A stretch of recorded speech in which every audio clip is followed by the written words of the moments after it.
Hello, everyone, and welcome to a Podcast, the podcast about playing games, making games, and holiday cheer, brought to you by Rock Studios. I'm Paul Franzen, the head boy of Rock Studios. I'm Michael Gray, and I'm in charge of the Secret Santa operation at Rock Studios. Spoiler alert, I got you. Oh, no! They call it a secret on purpose. Oh, there's only the two of us. I think you were bound to figure it out. Well, maybe we should invite Lizzo, too. She did do half of Test Game. Yeah. I keep thinking we should have done something like that for GameCola, or I guess still could one of these years. It might have been fun.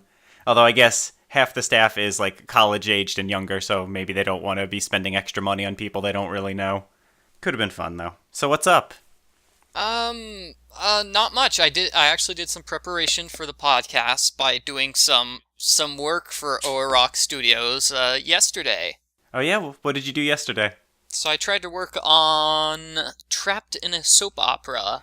Oh, excellent. Which is a game that has been in production forever, I guess, but... that happens a lot with our games. Yeah, so so let me see, I just, played through what I've done so far and saw what I wanted to change and what I didn't want to change. It's mostly the artwork. I think I mentioned this to you, but not on the podcast. It's really difficult to get the artwork flipped, if that makes sense. So, I mean, I've got a really great picture of Jason looking to the left, but if I flip it so he's looking to the right, all of a sudden that's craziness and it looks awful and it's really hard to program. I know exactly what you're talking about, because there was one, I forget, it was one of the Francie Drew games where, like, it might have been Kreger's, actually, I forget, but it was just the character standing sprite, and then I reversed it, and it suddenly looked like he was just, like, looming forward, like, leaning over the person, like he was Lyndon B. Johnson going for a handshake. It was weird. It was interesting looking. That is exactly what is happening to poor Emma. Oh. So, with the Francie Drew games, we specifically tried to make it so that Francie is always standing on the right-hand side of the screen, or is it the left? I think Francie's usually on the left, and the person she's talking to is on the right. Yeah, she's on the left, and Katie is usually on the right, so they're generally looking at each other. I know there was one time in the first game, Francie Drew and a Missing Mother-in-Law, where Francie is just looking to the left. I'm like, no, what? No, ow! Oh, no. Yeah, so that was fun. And basically I got to the point. There are basically three different storylines in Trapped in a Soap Opera. There's like 3 pages of introduction, and then the game splits up into 3 different storylines, and each storyline's about 4 or 5 pages long. And so I've got the entire introduction segment all done. I got like 1 to 2 pages through the first storyline, but then the artwork wouldn't cooperate, so I just decided to quit. Yeah, for anyone out there listening, this is one of the games that's going to be in our like short story sort of anthology that we're working on. So basically, Billy, the little kid who, he starts off as like a 10-year-old, and then 2 minutes later he's 17. And so Awesome. I just could not figure out a good way to have him come on screen and then come off screen. It just looked awful. Yeah. It's like, no, he should look to the left when he's moving left onto the screen. But maybe he's just moonwalking onto the screen. Once I'm finished with the big outside contract I've been working on, which I can't talk about on the podcast, unfortunately. But once that's wrapped up, I'll be more than happy to slip back into the coding role for these games too. So I've been able to kind of bend Ren'Py to my will. Yeah, because there are some things I don't know how to do, like sound effect, somebody knocks on a door, and then, that should be an easy enough thing to do. I just don't know how to do it. Yeah, actually, what I've been doing for the more recent game, actually, this has been in Awkward Steve more than the new Awkward Steve game. I've been trying to record as many of my own sound effects as I can. That's kind of been a lot of fun. It's the same thing with the photographs in the pizza game we're working on. I'm hoping to try to produce more of this stuff in-house as we move forward, instead of relying too much on free assets on the internet. But yeah, I'm like an expert at recording door knocking sound effects now. I have a ton of experience with that. It's not like the early Nancy Drew games where every single door opens the exact same way and shuts the exact same way every single time. Oh, well, that's like Francie is like that too, where every character has the same walking in and walking away sound effect. Because I only found one that I liked. That's actually kind of a pain to record. I've tried that, recording those kind of sounds myself, like put the phone on the floor and, walk up to phone, walk away from phone, but it never, like, I only can record like 3 footsteps and it doesn't quite get what I'm going for. I think generally what they do in that situation is somebody just holds a pair of shoes and clomps them on the desk to make it seem like that works. I think nobody actually walks. Yeah, I guess. Well, I never said I'm a sound engineer. I was just going to say about the artwork. The artwork for Trapped in a Soap Opera is going to be interesting because half of it is done in like a more normal style and then half of it is like this super intense hardcore style. Awesome. Where I think I've released the picture. I think like the soap opera villains is literally basically what I did was I just took a picture, of the person who plays the villain on the soap opera and like drew it out full-size page thing. And then the other pictures are more things like more like a doodle or a sketch. Okay, cool. So that one storyline is just, it's like, wait, why are the characters in such high definition? So I got a question about naming assets. I don't know if this is something to talk about. This podcast is about making video games. We don't know how in depth you people want to see, but we have to come up with names for a lot of things, which don't always make it, or which people don't see. People don't get to see what the programming looks like or what the image names are like. And so I've noticed my character names are A, B, Bet, B-R-D, D-O-M, and then Pregnant M. I was just wondering, is that a normal thing to do? I know with Francie, I think the pictures were like F1, F2, F3, F4. Yeah. Well, I think actually now I can't remember if I did F1 or Francie 1. Either way. Well, I know that's what I did when I assigned the pictures for every single thing. Because I'm seeing right here, should I talk about the newer Francie Drew game or go through the names of the older one, I guess? Oh, let's do it. Whatever you want. Let's go with the newer one. I guess it's... Let's see, characters B, C, D, E, F... FF for Fancy Francie. I really liked that one, actually. K for K. Oh, we had 2 characters named L, don't we? Oh, gosh. Well, I think there should be a PJF or a PF for Pajama Francie. Pajama also. Francie, yes. Would it make more sense just to write out the characters' full names? Because I know that causes problems. No, that didn't cause us problems. But with the first Francie Drew, we changed the character's name, but kept the original, like, naming, That's right, yeah. It depends on how finalized the characters' names are, I guess, because that was something that was kind of annoying about coding sometimes, is if we decide to change a character's name halfway through, and I have to, go through the code and try to fix everything and make sure I don't miss anything. But that speaks more to the fact that we should have finalized names before we start coding than than anything else. Yeah, I don't know. It doesn't make a huge difference really. Whatever works best with you works fine for me. Well, I think I might have mentioned this on an earlier podcast where coming up with different facial expressions or emotions, and I just find it strange going through this list here that the description of the picture is longer than the picture name. So, like, for example, with BR, I don't know what BR stands for at this point, but his emotions are angry and triumphant. And so, like, that's way longer than his actual name of BR. Yeah. I mean, we could, name him, like, F Happy or Francie Happy or whatever in the files. I don't know if that would make things easier or more annoying, to be honest. Yeah, I think part of the problem with the soap opera game specifically is I wrote it normally and then I changed all of the characters' names because, to avoid copyright issues and stuff. Sure. So nobody's actually named after the character that they happen to bear a great resemblance to. Any other fun things about pictures, I guess, that people wouldn't know? This segues really well into an email I got, actually, if you want to talk about that. We got an email about the photographs in Cat President. So I'm not going to read the whole email because this wasn't sent in specifically for the podcast. It was actually just sent to me. but it was a fan of Cat President. Yeah, so she was talking about how we used photographs and stock photos a lot for the art in Cat President, and she wanted to know if we had any tips for doing that because she's not very graphically inclined either.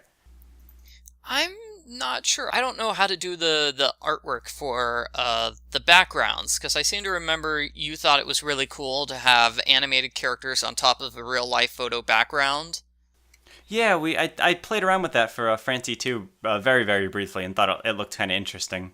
Yeah, so I thought I would try out actual backgrounds for the other games in the Francie and Friends, whatever we're calling that group. But yeah, so Trapped in a Soap Opera, and I think Where Am I? Or Who Am I? Yeah. Yeah, so I mean, right now they're looking like they're actual real photographs, but we might decide to, this looks awful, let's have actual pictures. But generally, I don't know, you were involved a lot more in the process of Cat Present deciding the artwork and the placeholder art and stuff, and so I ended up being surprised when I saw people play through the actual game. It's like, wait, that's not the picture I saw when Paul sent it to me. That's right, one of the last versions I sent to you, I hadn't finalized all the photographs yet. Yeah, well, here's something to watch out for if you're using stock art from the internet specifically. You really have to be careful about what the license is for these pictures. I mean, first of all, you should only use pictures that are either under a Creative Commons, like explicitly under a Creative Commons license or explicitly in the public domain. You obviously can't just pick random photographs off Google. People will be very unhappy if you do that. But deeper than that, you really have to look at what the specific Creative Commons license is, because I had accidentally used some that were for, I think it was the Creative Commons Attribution Share Alike one, and I think it was that one. And looking deeper into what that meant, it meant that any time you manipulate those photographs and then release them again yourself, they automatically have a Share Alike license applied to them. So I don't know, I spent like days trying to parse out what that even meant, but the implication I was getting was that if I did that, then people would be able to use the stuff that we've created for whatever purpose they want, and that wasn't something I was very comfortable with. So I replaced a lot of those pictures with either ones that were explicitly public domain or explicitly just attribution, nothing else, or, I drove around and tried to take a lot of my own pictures to fill in the gaps as well. So that's number one thing that you should really, really, really pay attention to, is what the license is if you're getting pictures off the internet. But the other thing I would suggest is try to take as many of your own photos as you can, or get, friends to take pictures if you're not able to. Like, we've talked about this a bunch of times about how Cat Present, most of the cat characters are our friends' cats that they submitted pictures of. And that's the sort of thing people really appreciate when they're playing a game. They don't want to see a photograph that they might have seen on Flickr or Wikimedia or whatever. They like seeing that you've created assets for the game that you're making. Yeah, and it makes me wonder, it's like if you make a game, would it limit us? It's like, oh, here's a good example, the pizza delivery guy game. So we wanted to have a scene with a pregnant woman, because my wife Katie is pregnant. She's 9 months pregnant, and I wrote a scene, and it was great. And she refuses to let me take any pictures of her while she's pregnant. Oh. And so I had to go back and rewrite the scene, because otherwise I don't think we have any other different pregnant women who could be models for us. No, not that I'm aware of, unfortunately. So, I mean, that's something that sometimes happens with artwork. It's sad, but true. It's like, well, you run into limitations. Something you just can't get a picture of. So if you can't draw it out, then I guess you can't make a game with it. Yeah. But specifically with photographs, I was going to say that the cool thing about using photographs as backgrounds in visual novels is that, we were able to have so many more different backgrounds in Cat President than we would have been able to do if we were paying an artist to draw fancy backgrounds for us. We have there's over 100 different locations you visit in Cat President. Granted, 20 of them are different hotel rooms, but each character goes to their own hotel room in Iowa. Yeah. They don't all share the same hotel. True. It's true. I probably could have cut down on that, but I mean, I think that was a really interesting thing and cool thing about Cat President, is we were able to go to so many different locations, and that's one of the things that using photographs kind of opens up for you. Mm-hmm. But another thing I wanted to talk about is when using stock photos or my own photos, I tried to do as much as I could. I tried to make the photographs our own, like tweak them in Photoshop, add cats in the background. Like there's one picture of an airport that had like an advertisement of a person in a sweater, and I changed it so it was our friend's cat wearing a sweater. Like, it's really good, actually. I don't know if anyone's even noticed it. I don't think I've seen that. No. Yeah, I don't remember which pathway that is, but like, then we have a scenes at conventions where I changed all the signs to be about political candidates. I put like, cat-based puns in as many, like I went through literally every background in the entire game and tried to find places where I could tweak them and, just make them more our own. I think that was mentioned in one of the reviews. Like somebody noticed where you it? took one of the pictures. It's like this is clearly the picture of Mark Zuckerberg talking, except now there's a giant cat who's talking to the crowd and not awesome. him. I'm like, oh, somebody actually recognized that picture. Yeah. So I mean, that wasn't so bad. Like with the debate scenes too, I added milk to the background of all of them so that all the debaters were talking about milk was like the main topic of the debates. And so, I mean, you get a situation like that where even if somebody recognizes, oh, that's clearly a picture you took from somewhere else, they realize that it's clearly you manipulated the photo, you made it your own, and it's like, it's different, you're not just being lazy. Yeah. It gives that's exactly what I was going to say. It gives the impression that, it gives a greater impression that we actually did something. Which, to be fair, like, every time I sourced a photograph off the internet, too, like, this was not a situation where I'm just going online and finding, okay, there's the first photograph that's free that I found that is an auditorium with people talking. Like, I would spend, like, an hour parsing through every single picture I could find on Flickr, Wikimedia, Google, Pixabay, which is a fantastic source, and, just getting all of the options that we possibly had so I could make sure I picked the very best, most accurate, most applicable photo I could. So yeah, and you would send like 6 photos to me. It's like, here, I've whittled this character down to 6 possible sprites. Which one do you think best looks like it? Yeah. And then what was with the racist cats and the Rover storyline? you like had to go through with your wife with that, you said? I did. I had like 7 or 8 different potential cat characters picked out, and I asked my wife to come over and help me pick out which 3 looked the most racist. And I think we did. I think we did a pretty good job about that. They're pretty sinister looking cats. I know. I think that's great. You also did a great job with Socks, too, man. Socks is the leader of the Sharp Claw Party, and he's a real villain in the Dr. Nom Nom's storyline. He's also kind of a villain, I think, in the DJ Nibbles. He shows up at the very end of the DJ Nibbles storyline. Yeah. And with the potential Cat Present DLC, he's going to be the victim in the murder mystery that Rover... Spoiler alert. Spoiler alert. I didn't even know this yet. Socks is not going to last very long in that storyline. Yeah, that was a cat where I thought he had a real mean look in his eyes, right? Like that was a mean look. And I don't know that the cat itself was actually particularly mean. It was probably just a weird picture. But there was something in the eyes, and I really liked he's kind of standing on a stump too, like he's looking down on everyone else. And apparently he carries that stump with him everywhere because he's always pictured on it. And didn't you do some manipulation with DJ Nibbles, or am I thinking of Nicholas Suprak's cat? Some of the cats you had to change, and it took you forever. That's right. Yeah, there was. So DJ Nibbles was submitted by our friend Nicola, who is also a GameCola writer, and the cat was missing its lower, like its legs, like it didn't have a like the picture cut off at the bottom. So I found a free picture online that kind of looked like that cat, and I kind of grafted the 2 together to make a Frankencat. That is great. Nobody noticed. Well, that's not even the only cat I did that with too. Thunderpaw and Banders. I mean, Thunderpaw obviously had some manipulation done to him. The real cat did not have that hair, I'm sorry to say. Or the flag. Well, and he has the pillow too, and the pillow originally had a different letter on it, but I changed it to T for Thunderpaw. But I did work on Thunderpaw and Banders because they're supposed to be brothers, right? So I opened them both side by side in Photoshop and like kind of took elements from each other and pasted them onto one another. So like I tried to make sure they had, similar looking eyes, similar facial features, stuff like that.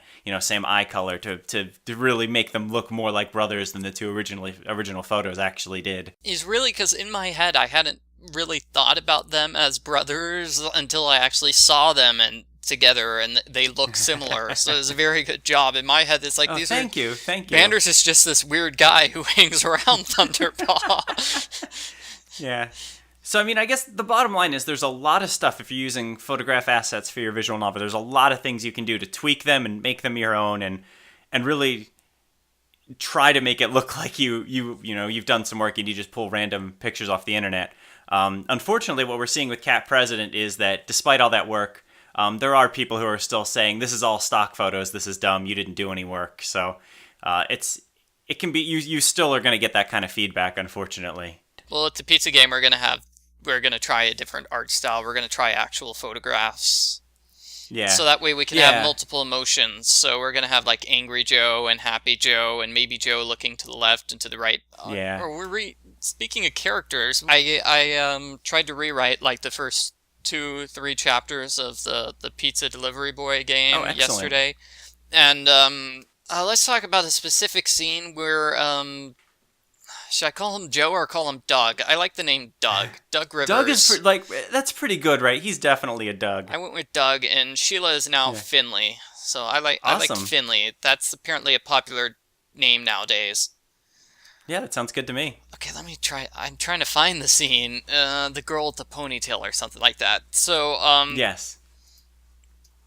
Basically, this happens all the time when you're a pizza delivery driver, where you're the driver. It's like, okay, there's a delivery ready. I should deliver the pizza. Oh, wait, the people in the kitchen haven't bothered to make it yet because whatever reason.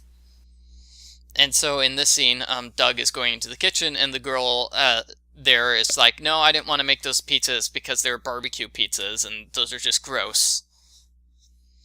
I think your comment was something like, is this... you were wondering if that was sexist or offensive somehow. Yeah, I wasn't sure, to have the teenage female character say that, ew, I don't want to do this because it's gross. I didn't know if that was, like, too stereotypical or what. Oh, so wow. I thought you had meant it's like, is it stereotypical to have the female character's the one that's in the kitchen cooking pizzas? Oh, no, I wasn't even thinking about that. I'm sorry. But, I mean, that was sort of how my work worked. The boss made the girls do kitchen work, and only the guys wanted to do driving. Well, that's kind of weird, then. Actually, maybe you should include that in the game. Maybe you should make the boss kind of sexist like that. Yeah, so maybe you might have or might not have noticed that's the way it worked in the game, that his fellow drivers are both dudes. We only see, like, 2 of the other drivers, I think. I hadn't noticed. I think we should make that explicit. I think we should have the boss say something like that, or Doug should comment on it, something like that. Because then, yeah, that would be kind of cool. But with the barbecue pizzas, basically that was just real life and work. Nobody liked making them because they're just messy, and you get barbecue sauce all over your hands, and you have to wash your hands like twice to get them cleaned out. And there's one barbecue pizza we have which isn't like that, so nobody orders it. Because people don't know it exists. So I tried to do a lot of promotion of the good barbecue pizza, which is easy to make. And that's funny. so what I did with that scene, because Paul suggested, is this kind of weird to have a girl just complain that the barbecue sauce is awful. So I switched it out to a spicy sausage pizza, and so she just doesn't want to be bothered to go into the back to the freezer and open up a new bag of sausage and bring it out. And, oh, there we go. I like that, yeah. Yeah, and I mean, that's another thing that, the coworkers would sometimes do. Nobody likes restocking stuff. But also with you seem to have a couple ideas about the character's personality, and I guess while I have you here, yeah, let's do it. we could be so what kind of personality you seem to like when Doug gets all crazy and panicky about, not delivering pizzas on time, and you also seem to like it when he's just kind of taking a bunch of abuse for no reason. You Well, seem to find it more sympathetic when he's getting yelled at. Well, yeah, I do like that, and I don't know, I think... Yeah, I kind of had the idea that he'd be kind of a snarky person, but I could turn down the snark. It's interesting, because with Trapped in the Soap Opera, I wrote the main character as more of a straight shooter and stuff like that, and the joke would be all these crazy situations are going around him because it's a soap opera. Sure. But, you know, I gave it to my wife, and she said, oh, that's okay, the third storyline is the best, I don't really think it's funny or anything, and so she wanted me to just go the opposite route and just make this guy like a deadpan snarker the entire time. And that's what's going to be in the finalized game, I think. Unless I send it off to Paul, and Paul's like, no, this guy isn't funny at all. Rewrite the whole thing. No. No, I mean, I think so what I liked most about Doug was that I liked that he was the only person in this restaurant who was like taking anything seriously whatsoever. Like I think it was cool because like he clearly like didn't really care that much about his job, but he cared about doing a good job, and I thought that was a pretty admirable quality of him. And I think that's it. I wanted to focus more on that. Yeah, no, that makes sense. And I had moments in doing the job when I would have like panic attack or want to scream or stuff like that. Oh gosh, it takes forever to make salads. And just dropping a salad in the parking lot on the way to my car. That was because the person ordered like 2 salads and this huge stack of pizza. They must have been having a party or something, and it's like it's already late and it falls and and nobody will help you make salad either. Poor drivers. But yeah, I think that was the thing. Like I think like reading through the script, I wasn't getting like a definite sense of who Doug was exactly, so I was thinking in general it might be good to try to define him a little more, at least. Like, you probably already have an idea of what the character is like, but putting more of that into the game, maybe. Well, it's another thing, but I mean, we've got like Jeez, is it really 80 pages? It's long, yeah. So, it's not Cat President long, but certainly longer than Francie Drew. I wrote a bit every single day, and so it's just... I don't remember what I wrote five minutes ago. Yeah, so that's part of the reason why it's good to have somebody like you who's a copy editor who can just go through. And remember, because I think there are like continuity errors. Like, I knew Finley orders a pizza every day, but the size changed from like large to medium. Yeah. But yeah, in general, like, obviously don't feel like you're beholden to any suggestions or any changes I make. Like, it's your game, you're the writer, so don't let me push you around too much. Yeah, no. I understand. Oh, placeholder names. Oh, see, I think it's good that we actually took care of placeholder names first draft now. Yes. You keep trying to come up with names that mean something, and then I keep not agreeing with that. No, I think it's because I've been on a Harry Potter kick lately, and every name in the entire like 7-book series has a double meaning. So I was like, every time you'd be like, this is a placeholder name, I'd go on websites where you can search names by meaning and being like, okay, this person's good with technology. I would search for names that have some relation to that, first and last. Or like names that are referencing a real life person, but not too obviously, because if it's too obvious of a reference, then it'll just seem kind of weird. But nice subtle references. You need to I don't know if you've read any Little Orphan Annie, but the guy who wrote that was just awful at coming up with names, and so he'd just come up with the first adjective he could think of for the character, and that would be their name. So we'd have like Dr. Angry or Mr. Sneak. I think my favorite was a Bleatin' Heart. Oh wow! Well, that's starting to sound like veer into Phoenix Wright territory. Here's another placeholder name. It was 1776 Justice Avenue. And he said, "Is this named after Apollo Justice?" I don't think I can abide by that, so I switched it to 1776 Constitution Avenue. That's the joke I was going for. Yeah, I guess it probably wasn't actually an Apollo Justice reference, but I think, yeah. We don't want to offend anybody by presuming Apollo Justice is the best character. Have we finished Spirit of Justice? Objection! Hey everyone, it's Paul over in the editing room. I just wanted to let you know that the next big chunk of this podcast is going to have spoilers for Phoenix Wright, Spirit of Justice. That's the newest Phoenix Wright game, the one that just came out over the summer. So if you haven't played that yet and you're still planning to, well, the podcast is over. Thanks for listening. Follow us on Twitter, all the other stuff I say at the end of each episode. See you next month. Otherwise, sorry for interrupting, and let's jump back into it.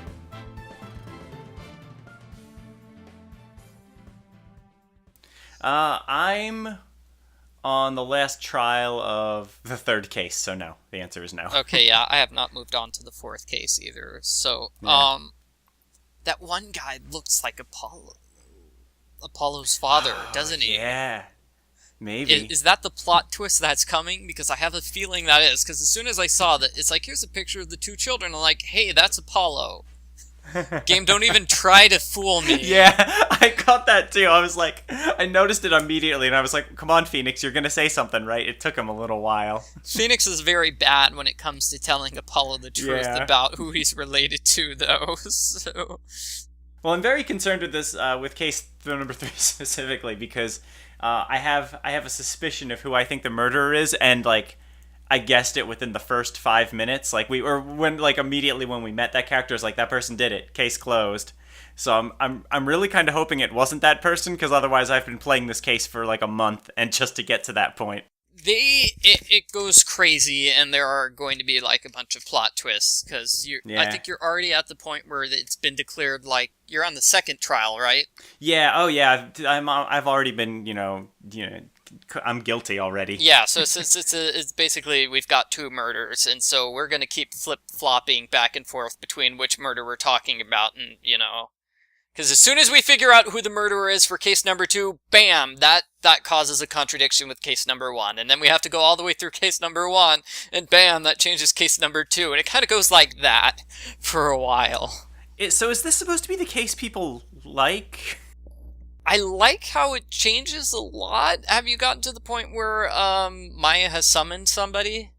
No, I think I stopped right before that. Okay, yeah, so that person is going to be the final witness, I think, and that's going to go on for another, hour and an hour and a half. Oh my god, I'm not that And that's where a bunch of the plot twists, I guess, come up.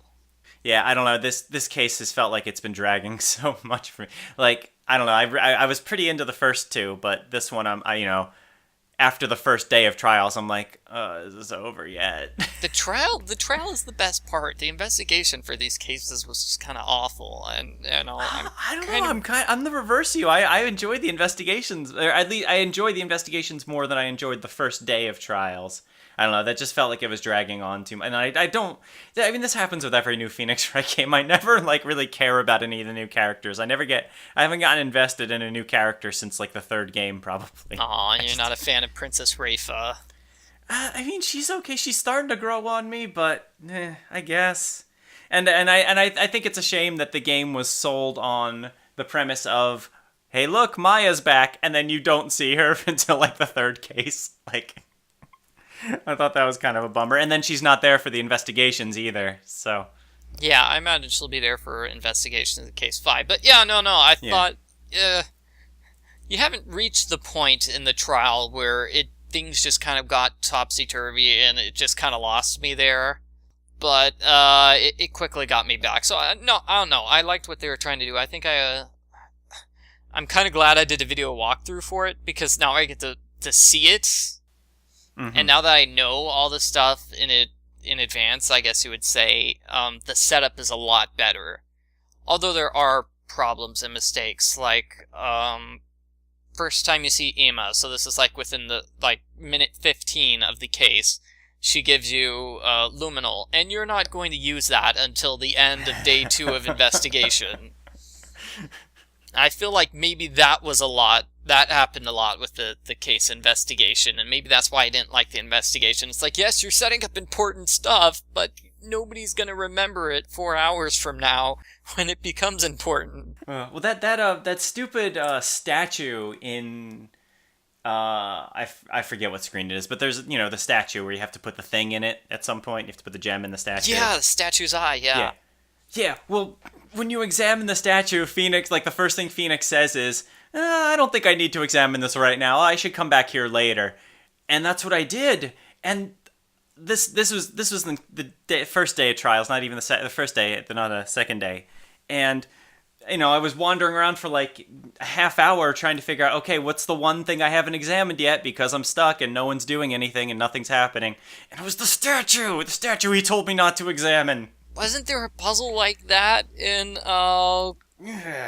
Tales of Monkey Island, where basically the solution to the puzzles interact with the character, but the first time you click on the character, Guybrush says, "No, I'm not talking to him. I'm never going to deal with him. That guy's scary." Oh, yes, the LeChuck puzzle. Yes, that's exactly it. It was the same exact thing. It took me forever to figure that out because you go and talk to him, and yeah, Guybrush says, "No, I don't want to work with him. I don't want to deal with him. I'm going to do this on my own." And then the darn solution was you had to use an item on him instead. Like, I mean, I understand how, I don't know, it seems like that would be a weird balance to have to go through. Are there any new locations that open up on the second day of investigation? Not really.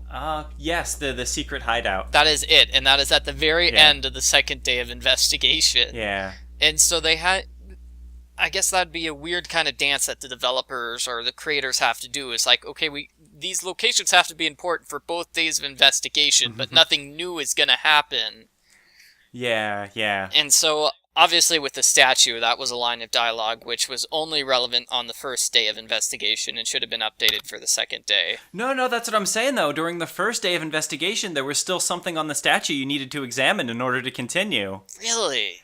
That was the problem, yeah, because it had the text there that said something to the effect of, I should examine this later. And so I was like, okay, I guess Phoenix knows best, so I didn't examine like anything on the statue. And then, half hour, 40 minutes later, I come back to it and examine it, and I found the thing that I was supposed to be doing. That particular area is nasty, and I think it's one of the locations where it takes you like 20 minutes to get through fastest. Yeah. Well, that's the one, too, where you have to, like, rotate the screen around, like, multiple times to make sure you see every angle, too. Yeah, see every like angle. The fancy 3D stuff they like doing on the 3DS ones. Yes, and then there's the weird, because you gotta see, like, the one lantern, because that way you can have the puzzle later on, where the lantern didn't have a windshield. I got stuck on that in the, whatever sequence, not investigate, the insight. Insights, yeah. No, those are impossible. Oh gosh, no, if you watch my walkthrough, that is 10 minutes of failure right there before I gave up and just looked up the solution online. I didn't get to that point, but I was very, very close to it. Like, I kept, pressing, presenting each clue and each lantern and saying, there's a contradiction, no, okay, there's one over here, then no, okay. And it just took me forever. Yeah, okay. So I feel like that's a good thing why, I guess that maybe is why people like the first game so much, is they don't have that so much, especially with the first games. I don't know. The original trilogy, the only case that I ever felt dragging was the circus case that everybody hates. And with the newer games, I feel like at least one or two cases per game feels like it's dragging and I want to fall asleep while playing it. I think it was actually the third case in the other one, too. Or, the one with the wrestlers, whichever one that was. No, the wrestlers was the second case. The second? Third case was worse. Lawyer case. Lawyer Skull, which was actually kind of nice, but then it had the weird plot twist where Robin is actually a girl. The plot twist was we know she's a girl because she couldn't resist putting on the sparkly outfit. I'm like, wow, that was really kind of offensive. That's pretty bad. And that's pretty bad. That's actually the logical deduction that you're supposed to make. I was going to say our old style adventure game. I was just remembering because I actually think I read the book. Let me see, how am I going to explain this to people? Like, we were toying with the idea of doing, like, an old-style adventure game, and I thought, okay, why not do it based off this book called The 8 Strokes of the Clock, because I remember the first case in that book. It's just a bunch of short murder mysteries. The first case was really, really good, and, it would make a cool adventure game. It's got the basic adventure game formula, kids breaking into an old abandoned house and finding something spooky inside. And moving on to some of the other cases, I'm like, yeah, you can kind of tell this book was written in France in the 1800s. It's like some of these gender relations or ideas are just not good. I think, what was it? Like, obviously the woman could not go to the movies herself without a chaperone. Oh, boy. Although upon rereading, they did actually say earlier that she did have a chaperone, that the women did have a guy go to the movies with them, but still. I'm picturing that in like a modern day Phoenix Wright game where you have to object to the fact she couldn't have been at the theater herself. She didn't have a chaperone. Wasn't that like a thing, oh, though? No. In case number 3? I don't know. Like, they keep bringing up the fact that, What's-Her-Face is pregnant in case number 3 of Phoenix Wright. What? Who's pregnant? Which one? The victim's wife. Oh, is she? Uh-oh. She's pregnant, and she doesn't look pregnant at all, and that's going to be the explanation for why she can't be, the rebel hunter who's doing stuff and killing rebels. It's like, she can't be it. She's pregnant. It's like, she's not visibly pregnant yet. So, I'm like, I don't know. Are you saying that women just can't kill other people and be cool and awesome and use swords? Okay, actually, now I remembered the thing, which was actually really the weird thing about the 8 strokes of the clock, was case number 4 or 5, I forget which. It's the serial killer case, which is actually a really, really good, interesting case. It's sort of based on Jack the Ripper, except somebody's... I forget how they killed these random women, but, you know... So, what happens is the connection between all the women, I'll just have you guess randomly. What's the connection between all these 8 women that Jack the Ripper killed? There's like this connection that nobody saw. Same father. No, they all have names, 8-letter names beginning with the letter H.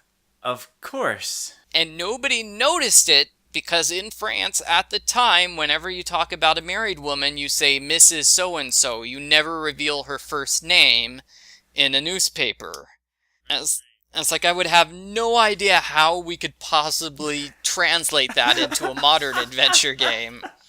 Which is sad, because it's a really great case, a really exciting thing, except for that's the thing the whole mystery hinges upon, is nobody noticed all these women have names that begin with H and are 8 letters long.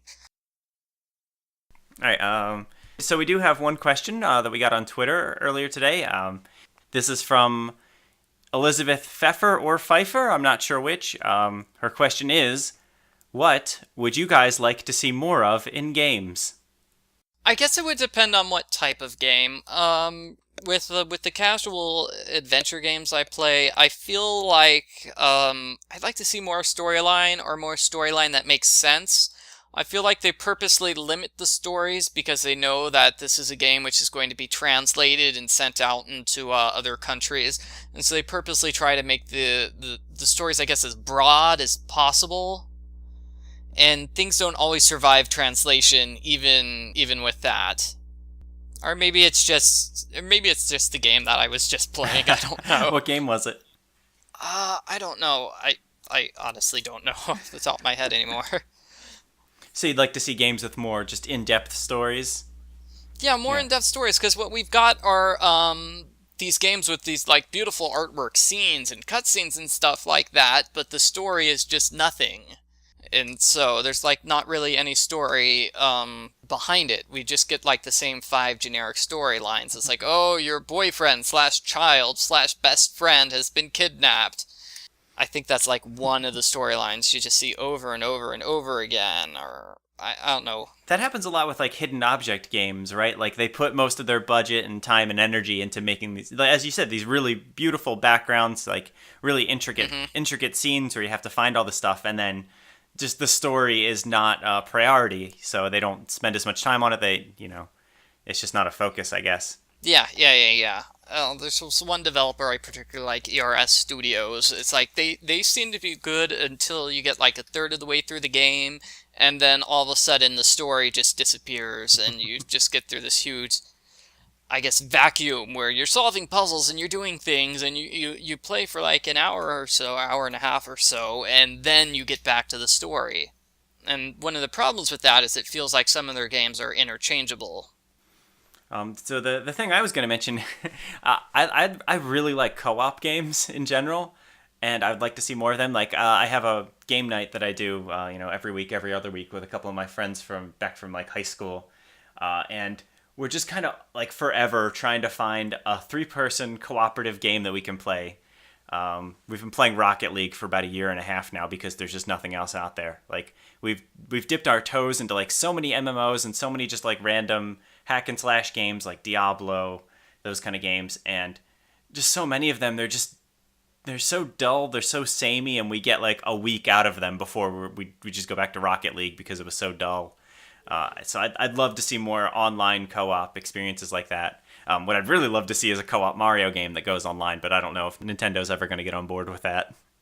And I just looked up the Dark Tales Edgar Allan Poe's The Telltale Heart is probably the best example of like the story gone awry, which is sad because that's an actual good story that people know about. And then basically like the last 5 pages of the story are a 20-second cutscene at the very end of the game. And if you've never read the original story, you'll have no idea what's going on. Who is this character? Why are they suddenly confessing to murder? We've never seen you before. And so yeah. All right, so I hope that answers your question, Elizabeth, if you're out there. So, all right, let's wrap this up. You can follow us on Twitter. I'm at Paul M. Franzen, and Michael is at Arglethump, which is spelled exactly as it sounds. You can check out you can check out all the games we've developed on Steam or itch.io, or just visit oarock.com. The complete library is listed there. Our latest game is The Beard in the Mirror, a retro point-and-click adventure game inspired by the likes of King's Quest and Monkey Island. Our theme song is Dead Monster by March of the Danger Men. You can check them out on SoundCloud. And if you have any questions about game development or the games we've worked on specifically, we would love to hear them. Just email them to podcast@oarock.com. All right, I think that's about it. Do you have anything you want to add? Merry Christmas, everybody! Yeah, happy holidays! We should make a Christmas video game, yeah. Should have done a Christmas episode, man. All right, so thank you for listening to the podcast, everybody. Yeah, thanks, everyone. All right, bye.